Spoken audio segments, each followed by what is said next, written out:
আচ্ছা, কেউ একজন নামাজ পড়ে না কেন? আমি তোমার সম্পর্কে বলছি না, আমার প্রিয় ছেলে বা প্রিয় মেয়ে। শুধু প্রশ্নটি নিয়ে চিন্তা করো যে মানুষ কেন নামাজ পড়ে না। এর অনেকগুলো উত্তর থাকতে পারে, আর এই প্রশ্নের উত্তর আল্লাহর কাছেও আছে। উত্তরটা খুবই ভয়ঙ্কর। এই উত্তরটি আমি খুতবার শুরুতে পড়েছি।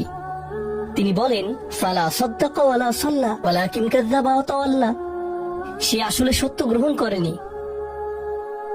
এবং সে নামাজও পড়েনি। তিনি কাফের সম্পর্কে বলছিলেন। তিনি দুইটা জিনিস বলেছেন, এই লোকটি সত্য গ্রহণ করেনি এবং নামাজও পড়েনি। কথাটা ভাবনার উদ্রেক করে। যদি বলা হয় সে সত্য গ্রহণ করেনি, আমার আশা হলো তিনি বলবেন লা সাদ্দাকা ওয়ালা আমানা, কিন্তু তিনি বলছেন লা সাল্লা। এর মানে হলো আল্লাহর সত্য গ্রহণ করার ব্যাপারে তোমার অন্তরে কিছু একটা মিসিং আছে। না না না, বাচ্চাটা বলে আমি আল্লাহকে বিশ্বাস করি, আমি মুসলিম। হ্যাঁ, তুমি এখানে মুসলিম, তোমার মাথায়। কিন্তু এই সত্য তো শুধু তোমার মাথার জন্য না, এই সত্য তোমার অন্তরের জন্য। তুমি এখনো অনুভব করছো না যে ব্যাপারটা কেমন সিরিয়াস। তুমি এখনো উপলব্ধি করছো না যে এটা কি। মাঝে মাঝে কোনো বিষয় তুমি জানো হয়তো, কিন্তু এই নিয়ে চিন্তা করা থেকে পালিয়ে বেড়াও। এটা সত্য, তুমি জানো বিষয়টা কিন্তু চিন্তা করতে চাও না। আর তাই এটা যেহেতু মিসিং, ঠিক এই কারণে আমি সহজেই নামাজের কথা ভুলে যাই কখনো কখনো, এবং তুমিও ভুলে যাও কখনো কখনো। এমনটা ঘটে কারণ আমাদের অন্তর কিছুটা বিভ্রান্ত হয়ে পড়ে। দিনের এই সত্যতা, আল্লাহকে সেই সত্যটা, সেই অকাট্য সত্যটা আমাদের মস্তিষ্কের পেছনের কোনো একটা সেলফে গিয়ে পড়ে থাকে। আমরা অন্য কিছুতে ব্যস্ত হয়ে পড়ি এবং এই নিয়ে আর চিন্তা করি না। আল্লাহ এটাই বলেছেন। সুতরাং তোমার নামাজ পড়া আল্লাহর প্রয়োজন নেই। এমনকি তুমি যদি নামাজ পড়ো, আমি পড়তে বলছি এই কারণে, তখন কি করো? নামাজের জন্য কিভাবে নিয়ত করো? তখন আমি 4 রাকাত নামাজ পড়বো, দাঁড়ালাম, কারণ আমার আব্বা বারবার পড়তে বলছেন। আল্লাহু আকবার। নবী সাল্লাল্লাহু আলাইহি সাল্লাম আমাদের বলেছেন, নিয়ত সঠিক না হলে কাজের কোনো মূল্য থাকে না। ইন্নামাল আমালু বিন্নিয়াহ, ইন্নামাল আমালু বিন্নিয়াহ। এমনকি যদি তুমি কাজটা করেও থাকো কিন্তু তোমার নিয়ত ছিল আমি শুধু তোমাকে বিরক্ত করি, এটাই তোমার নিয়ত, তখন এই নামাজ আমার যেমন কোনো উপকার করবে না, ঠিক তেমনি তোমারও কোনো উপকার করবে না। তোমার সত্যিকারের আন্তরিক নামাজ থেকে একমাত্র যে উপকৃত হবে সে হলো তুমি নিজে। এখন এটাই সেই প্রশ্নের উত্তর যে কেন একজন মানুষ নামাজ পড়ে না। আরো 2টা কথা তোমার সম্পর্কে বলতে চাই। তার মাঝে একটা হলো নামাজ পড়ার উদ্দেশ্য কি, কোন কারণে পড়ব। কারণ তুমি হয়তো ভাবছো নামাজ পড়ার উদ্দেশ্য হলো তুমি যেন জাহান্নামে না জ্বলো। নামাজ পড়ার উদ্দেশ্য হলো তুমি যদি নামাজ না পড়ো আল্লাহ তোমাকে ঘৃণা করবেন। নামাজ পড়ার উদ্দেশ্য হলো তুমি যদি নামাজ না পড়ো তুমি শাস্তি পাবে, অথবা তুমি আর মুসলিমই থাকবে না, ফেরেশতারা তোমাকে অভিশাপ দিবে। সমস্ত নেতিবাচক বিষয়। আল্লাহ ওই সমস্ত উদ্দেশ্যের কথা উল্লেখ করেননি। নেতিবাচক কিছু থেকে মুক্তি পাওয়া নামাজের মূল উদ্দেশ্য নয়। নামাজের মূল উদ্দেশ্য হলো ইতিবাচক কিছুর দিকে ছুটে চলা, এটাই নামাজের উদ্দেশ্য। এমন 2 ছাত্রের মধ্যে পার্থক্য জানো? একজন লেখাপড়া করে যেন সে ফেল না করে, আর অন্যজন লেখাপড়া করে কারণ সে ওই সাবজেক্টটা পড়তে ভালোবাসে। একজন ছাত্র পড়ালেখা করছে পজিটিভ কিছুর জন্য, আর অন্যজন পড়ালেখা করছে কারণ সে এমন কিছু থেকে বাঁচতে চাচ্ছে যা নেগেটিভ। একজন কর্মচারী তার চাকরিটাকে দারুণ ভালোবাসে, আর অন্য একজন কর্মচারী শুধু চায় সে যেন চাকরিটা না হারায়।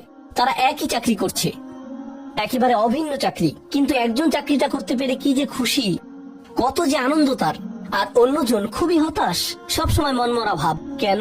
কারণ তাদের একজন এটা করছে ক্ষতিকর কিছু থেকে মুক্তি পাওয়ার জন্য, আর অপরজন এটা করছে উপকারী কিছুর দিকে ছুটে চলার জন্য। আল্লাহ কোরআনে যখন আমাকে নামাজ সম্পর্কে বলেছেন যে কেন আমাদের নামাজ পড়া দরকার, তিনি মুসা আলাইহিস সালামকে এই উত্তরটা বলে দিয়েছেন। যখন তিনি তার সাথে সাক্ষাৎ করেছিলেন তিনি বলেছেন, আকিমিস সালাতা লিযিকরি, আর আমাকে স্মরণ করার উদ্দেশ্যে নামাজ কায়েম করো। তোমার নামাজ ঠিক রাখো যেন তুমি তোমার রবকে স্মরণ করতে পারো।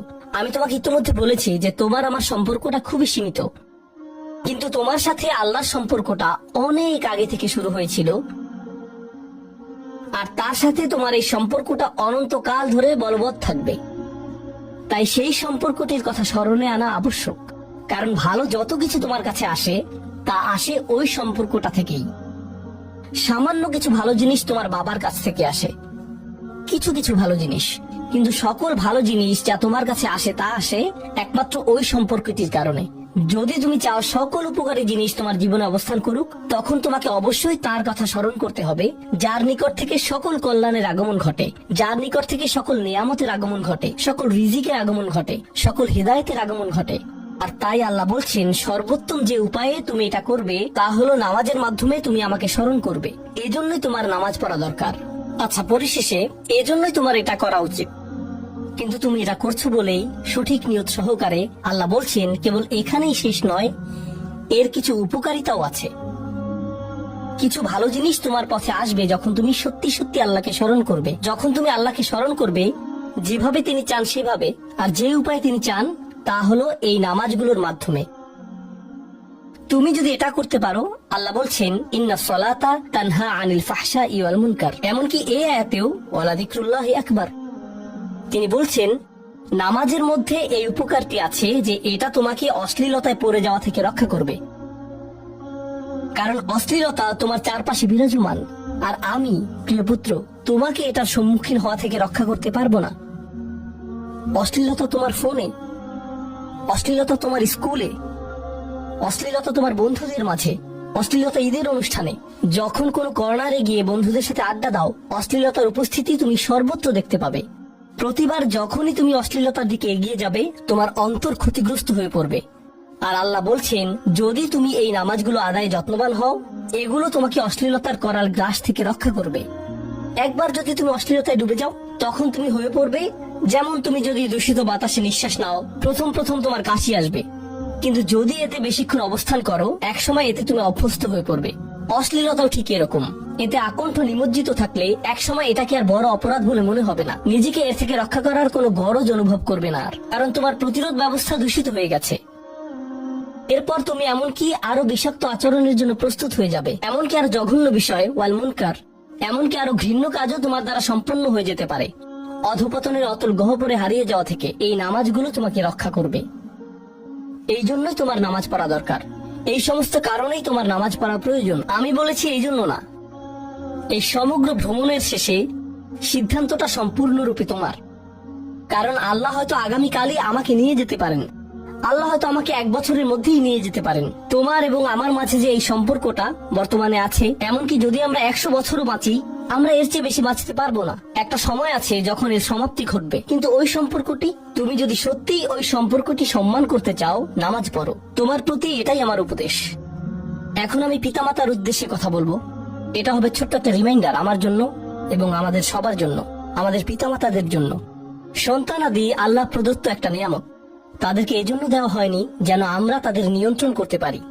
যত বেশি আমরা তাদেরকে নিয়ন্ত্রণ করতে চাইব, তত বেশি হতাশ হব সকল অবস্থাতেই। আমি দেখেছি এমনটা, বিশেষ করে যে পরিবারগুলো তাদের সন্তানদের দিনের সুরক্ষা করতে চায়, তারা যত বেশি সন্তানদের উপর জোর করে দিন চাপিয়ে দিতে চায়, তত বেশি ওই ছেলে মেয়েগুলো অদ্ভুত সব উপায়ে বিদ্রোহ প্রকাশ করে। কারণ যে বিষয়টা আল্লাহ চান আপনি তাদেরকে প্রদান করুন, আপনার ছেলে মেয়েদের কাছে আপনার যে সুযোগ আছে, সেটা তাদেরকে আপনার আদেশ নিষেধ মানতে বাধ্য করার জন্য নয়। সুযোগটা এই জন্য দেয়া হয়েছে যেন আপনি তাদেরকে এমন সব বিষয়ে চিন্তা করাতে পারেন যা শুধু আপনার পক্ষেই চিন্তা করানো সম্ভব। তাদেরকে এমন সব বিষয়ে পছন্দ করাতে পারেন যা শুধু আপনার পক্ষেই পছন্দ করানো সম্ভব। আপনার বাচ্চাটা বাস্কেটবল পছন্দ করে কারণ সে আপনাকে বাস্কেটবল খেলতে দেখেছে। সে প্লে স্টেশন পছন্দ করে কারণ সে তার বাবাকে প্লে স্টেশনে খেলতে দেখেছে। এভাবে আপনি বাচ্চাটার অন্তরে কোনো কিছুর জন্য ভালোবাসা তৈরি করে দিতে পারেন, কারণ আপনি যেরকম, আপনার পক্ষে এটা করা সম্ভব। আর যখন বাচ্চাদেরকে বলতে থাকেন তোমার হোমওয়ার্ক করো, তোমার হোমওয়ার্ক করো, আপনার সন্তানের বয়স যখন 40 হবে, সে তখন বলবে না আমি হোমওয়ার্ক ভালোবাসি, কিন্তু 40 বছর বয়সেও সে বলবে আমি বাস্কেটবল ভালোবাসি, আমার বাবা সবসময় বাস্কেটবল খেলতেন। আপনি যা ভালোবাসেন তা ট্রান্সফার হয়ে তার কাছে চলে যায়, আর যা করতে বলেন তা প্রত্যাখ্যাত হয়ে যায়। এমনটি আপনার ক্ষেত্রেও ঘটেছিল। আপনার ছেলে মেয়েদের কথা ভুলে যান, আপনার নিজের বাস্তবতাও এটাই। আপনার বাবার কিছু কিছু জিনিস যে আপনি এখনো পছন্দ করেন, তা ভালোবাসার মাধ্যমে আপনার নিকট ট্রান্সফার হয়েছিল। আর আপনার বাবার ওই ব্যাপারগুলো আপনি অপছন্দ করতেন যা তিনি জোর করে আপনাকে গিলাতে চেয়েছিলেন। এখানে উপবিষ্ট প্রত্যেকের বাস্তবতা এটাই, শুধু সেগুলোই গ্রহণ করেছি যেগুলো ভালোবাসার মাধ্যমে হস্তান্তরিত হয়েছিল। ঠিক এই ইশারাটাই আমাদের পিতামাতাদেরকে দেয়া হয়েছে সূরাতুল ইসরার এই আয়াতে। রব্বির হামহুমা কামা রব্বায়ানি সগীরা। রব্বায়ানি মানে যখন তারবিয়া ব্যবহার করা হয় একটি চারা গাছ বড় করার জন্য, আপনাকে চারা গাছটির যত্ন নিতে হবে, এর সযত্নে প্রতিপালন করতে হবে। গাছটির প্রতি চিৎকার চেঁচামেচি করলে তো হবে না, তাড়াতাড়ি বড় হও, তাড়াতাড়ি লম্বা হও। আপনার একে সময় প্রদান করতে হবে। অনেক সময় পোকামাকড় এসে এর পাতাগুলো খেয়ে ফেলতে চাইবে, আপনাকে তখন পোকামাকড় সরিয়ে দিতে হবে। কখনো কখনো একটু কঠোর আচরণ করতে হবে, শুধু অতটুকুই যেন পোকামাকড় গুলো দূর হয়ে যায়। এরপর আবারও এতে পানি দিতে হবে। আমাদের বাচ্চাদের সাথে আমাদের উদাহরণটা ঠিক এমনই। ঠিক এই কারণেই আমরা আমাদের মাতা পিতার জন্য এই দোয়াটা করি। আমি দোয়া করছি আল্লাহ যেন আমাদের সন্তানদেরকে হেদায়েত দান করেন, যা শুধু তার পক্ষেই দেওয়া সম্ভব। দোয়া করছি আল্লাহ তাদের অন্তরে ইস্তিকামা প্রদান করুন, যেন তারা তাদের জীবনের সঠিক সিদ্ধান্ত নিতে পারে। আরো দোয়া করছি আল্লাহ তাদেরকে ইব্রাহিম আলাইহিস সালামের দোয়ার মতো করুন, যা তিনি আমাদের সবার জন্য করেছিলেন। রব্বি জাআলনি মুকিমাস সালাতি ওয়া মিন যুররিয়াতি। হে আমার রব, আমাকে সালাত কায়েমকারী বানান এবং আমার বংশধরদের মধ্য থেকেও। আল্লাহ তাআলা এখানে উপস্থিত পিতামাতাদেরকে, আমাকে সহ সবাইকে এমন দৃষ্টান্তে পরিণত করুন যে আল্লাহকে ভালোবাসে এবং যে নামাজকে ভালোবাসে, যেন আমাদের ছেলে মেয়েরা নামাজের প্রেমে পড়ে যায় আমরা যেভাবে নামাজকে ভালোবাসি তা দেখে। বারাকাল্লাহু লি ওয়া লাকুম ফিল কুরআনিল হাকিম ওয়া নাফা'নি ওয়া ইয়্যাকুম বিল আয়াতি ওয়াজ যিকরিল হাকিম।